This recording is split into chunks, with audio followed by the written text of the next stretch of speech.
Hi, my name is Brad Constantine, and this is a podcast of the New Testament. I'll be using as the text the King James Version along with the Joseph Smith translation.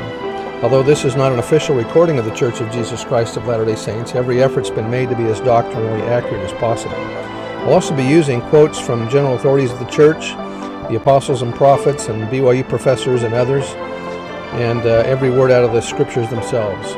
So if you're ready for a really detailed analysis of the New Testament, you've come to the right place. Welcome. Hi there, welcome back. This will be for Acts chapter 23. The heading reads, Paul smitten by Ananias' order. The Lord again appears to Paul. 40 Jews plot to his death. He is delivered over to Felix. Verse 1.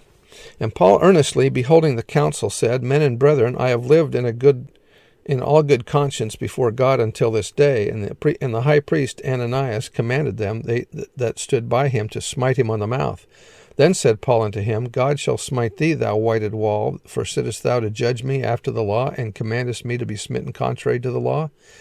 Elder McConkie said, It is common habit of writers and commentators to compare Paul unfavorably with Jesus, even though Paul's immediate and appropriately worded apology does itself show forth a divine dignity worthy of a greater even than he. Let us grant that none can compare with the Master, but even then, why speak ill of Paul for proclaiming, almost by instinct, the very curse that Ananias deserved, a curse which did in fact in later years come upon him when he was slain by an assassin during the Jewish war. Verse 4, And they that stood by said, Revilest thou God's high priest? Then said Paul, I did not know, brethren, that he was the high priest, for it is written, Thou shalt not speak evil of the ruler of thy people. It was as though a Mormon elder converted from Catholicism was voluntarily submitting to an investigation before a papal court. Paul was thus being overly gracious to his captors. So in other words, this trial that he's going through here, he didn't actually have to go through. Now, I want you to notice that Paul, as he's speaking here, said that he didn't know that the high priest was there.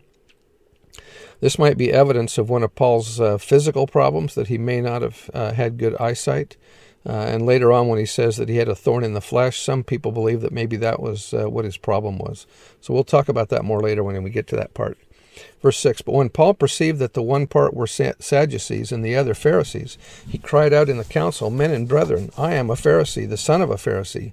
Of the hope and resurrection of the dead I am called in question. And when he had said so, there arose a dissension between the Pharisees and the Sadducees, and the multitude was divided.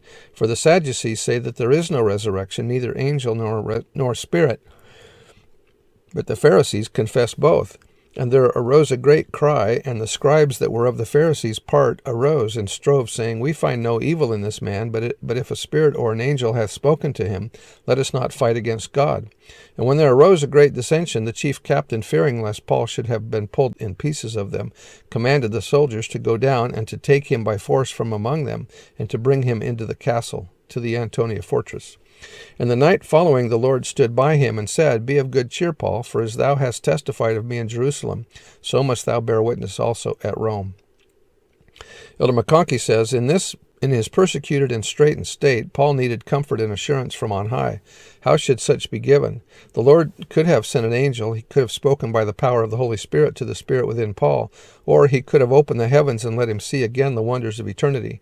But this time, thanks to his valiant service, his unwearying devotion, his willingness to suffer even unto death in the cause of Christ, this time Paul was blessed with the personal ministration of the Lord of heaven himself. Jesus stood at his side. Without question, much was said and much transpired, of which there has been preserved to us only the promise that the Lord's special apostle would yet bear witness of the Master in Rome. Verse 2, And when it was day, certain of the Jews banded together and bound themselves under a curse, saying that they would neither eat nor drink till they had killed Paul. And they were more than 50 which had made this conspiracy. And they came to the chief priests and elders and said, We have bound ourselves under a great curse, that we will eat nothing until we have slain Paul.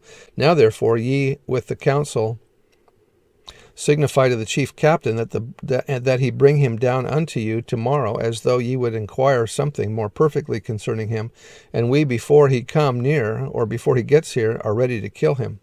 And when Paul's sister's son, his nephew, heard of their lying in wait, he went and entered into the castle and told Paul.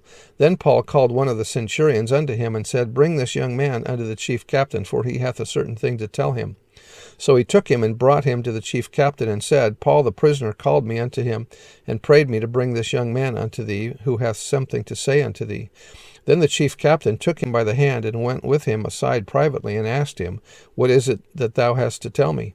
And he said, The Jews have agreed to desire thee that thou wouldst bring down Paul tomorrow into the council, as though they would inquire somewhat of him more perfectly.